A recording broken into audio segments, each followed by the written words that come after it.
The Negro Motorist Green Book, first published in 1936, was a critical guide for African Americans traveling during the 40s, 50s, and early 60s.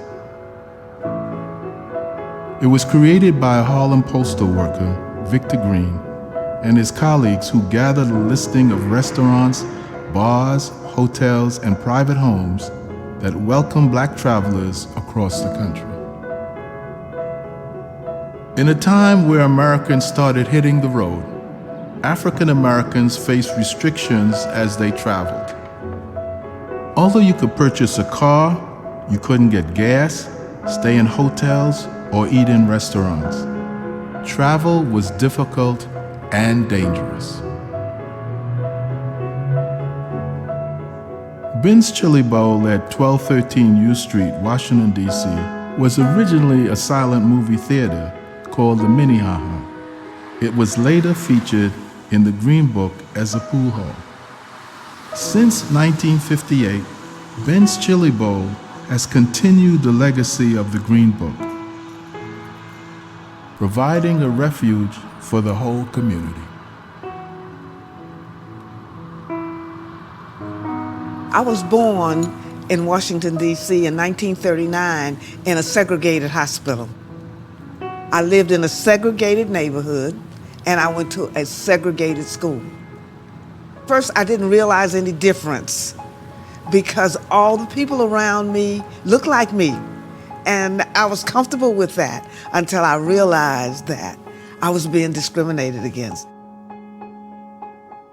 We couldn't shop downtown at the major stores. You couldn't try on clothes.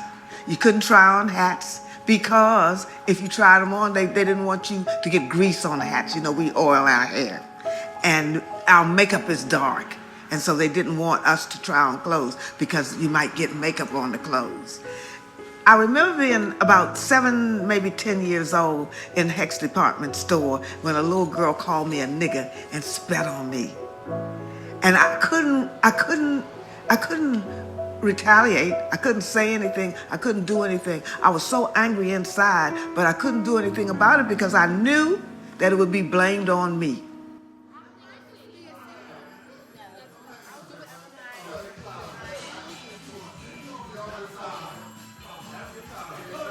The Green Book was a guide for African Americans to travel safely, to find shelter, food, and gas in a time when these basic rights were not guaranteed. Washington, D.C. had more listings in the Green Book than any other city in this country. The 1213 U Street was listed in the Green Book, and that's why we're sitting here in Ben's Chili Bowl at 1213 U Street today. From the very day that we opened up to the current time, it's still a safe haven for people. And we invited the community in, and we started with the neighborhood young men that thought this was home for them. They always sat over there in that corner. It was always 6, 8, 10 of them every evening from different walks of life in the community. When someone spilled something on the floor and their staff was busy, one of them took care of it, would go in the back, get them up. If we were running out of ice, I'd say, hey, Joe, go get some ice for me, kind of place. That was the beginning of the building of a relationship with this community. These young guys that found this to be home. As soon as they started to broadcast professional basketball, put the TV up for them to keep them here, so they wouldn't have to go see that game someplace else. We didn't have TVs in Ben's Chili Bowl, but that was for them. And that brought in that segment of our community. And then, of course, this being the strong, close-knit community that it was, when you came here for a chili dog, you ran into a friend.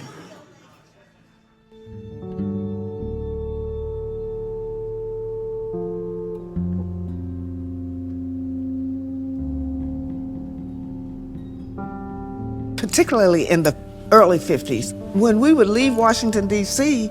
on the train, We could sit anywhere on the train until you got to the Virginia line. And when you get to the Virginia line, you had to go to the last train on the back. And I remember being so frustrated because we could not eat on the highway. If the train stopped, we couldn't eat. We couldn't relieve ourselves on the train. You either had to hold it or relieve yourself sitting there, and then you're wet. When the train stopped, you would get off the train and you would relieve yourself outside, almost like you would if you were a dog.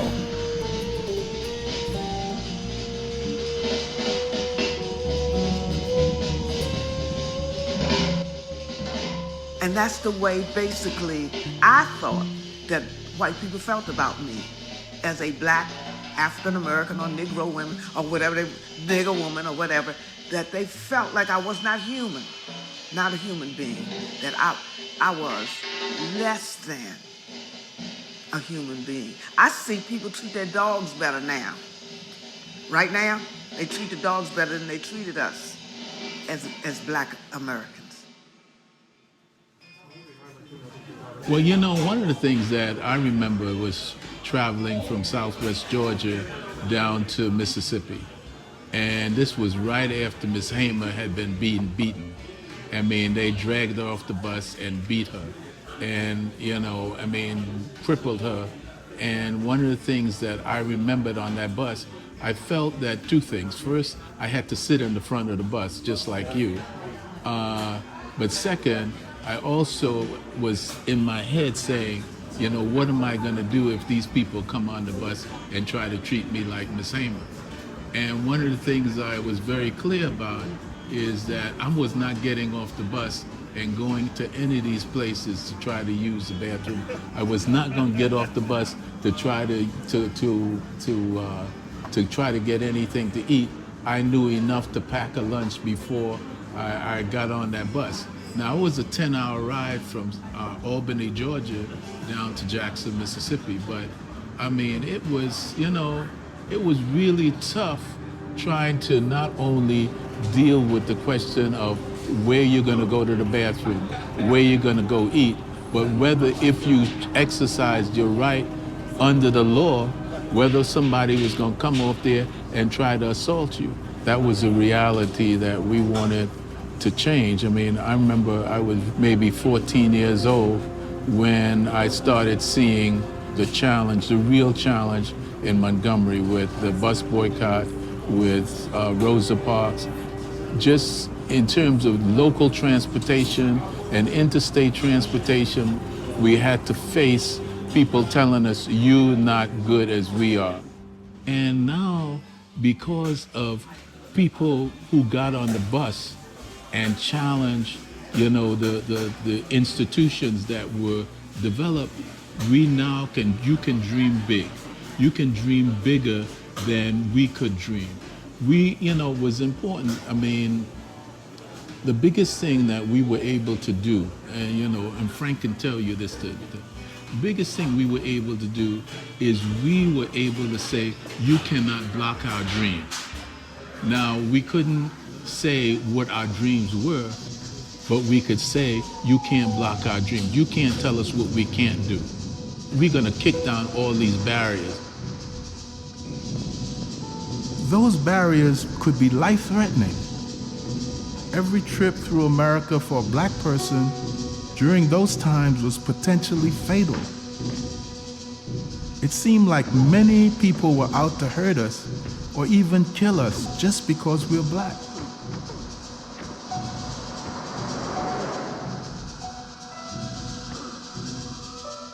The assumption is at some time it stopped. And that's not the case. It never stopped. That's a continuous thing that hasn't changed since the beginning of the relationship that exists here between blacks and whites in the United States. It's like a river that keeps flowing, and we don't really see all of it, but at the end of the day, it's something that started back in slavery and continues today. Young black people don't have the Green Book in front of them, but they have it in their head. where you're no longer looking at, no Negroes allowed and stuff like that, but you're looking at the same thing which says these are barriers here, and then people feel that if you cross these barriers, they have a right to kill you.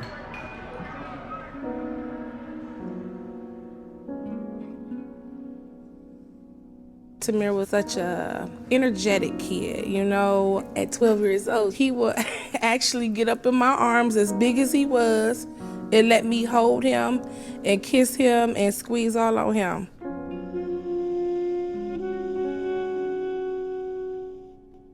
So that day when you got the knock on the door, what happened?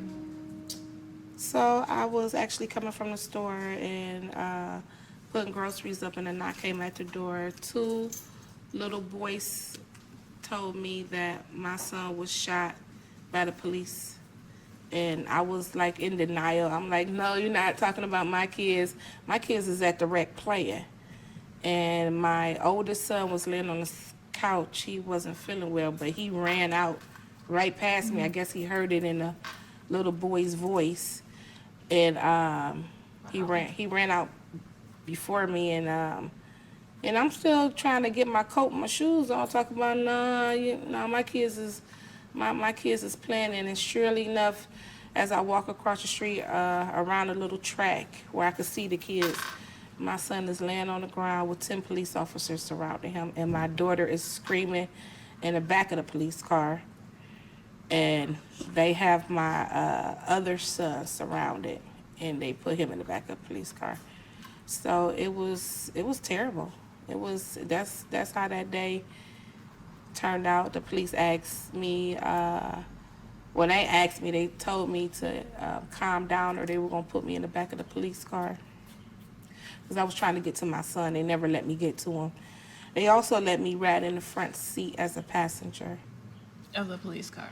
of the ambulance. Of the ambulance. So I never even got a chance to get back, close to my son, to hold his hand, to kiss him and let him know that it was going to be all right. I don't know what they were doing. So he was in the back of the ambulance and you were in the front? Yeah, I was in the front like a passenger. What kind of service were they giving Tamir at the scene? I don't know, because they were surrounding him. They were surrounding him. And I couldn't really see. What were the officers doing? They were just standing there? Well, they were just blocking me, not letting me go towards him, and telling me to calm down. And I'm telling them, you need to let my kids out the car. They're minors and stuff like that. And like I told them, they gave me an ultimatum to stay at the scene of the crime with the other 2 children, or to go with Tamir. I choose to go with Tamir, and I had to leave 2 children at the scene of a crime.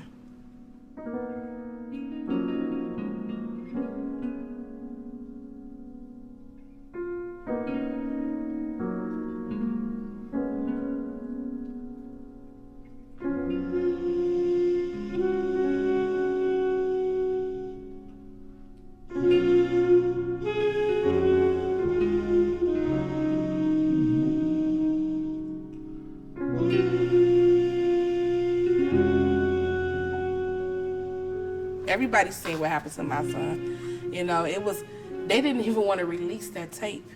My attorney had to threaten them to release the tape, and after that tape was released, it just went worldwide. What did you see on that tape? Like, what was your reaction to it? My son was scared when they rolled up. He was scared, and he shrugged his shoulders like this. They tried to say he was reaching for his waistband. He wasn't reaching for no. Like this. When you roll up fast like that, you scared him. Absolutely. And that's what I see. My He son was just scared. like stuck. He was just like, Yeah, like what did I do? Right. Yeah, so that's I will never get that vision out of my head. That's devastating. I play it over and over again. Also with the picture of him laying on a gurney, and they would not allow me to touch him because they said he was evidence. So I didn't even get a chance to touch him or none of that. so Yeah. no no last kiss goodbye, hug, kiss, no nothing, no pillow, no nothing. So they said he was evidence, so I couldn't touch him. And I don't really know how that works. What ultimately happened to Tamir's body? So I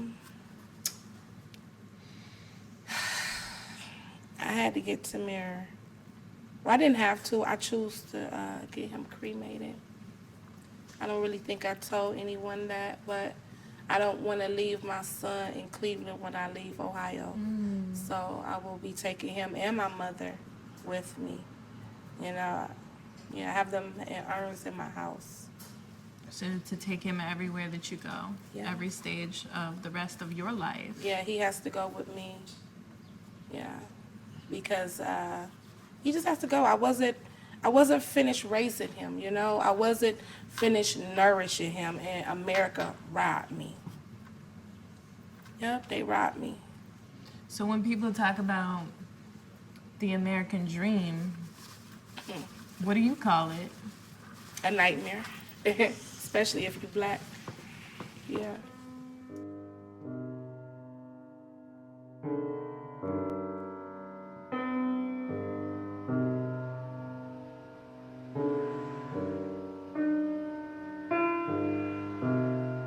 Traveling while black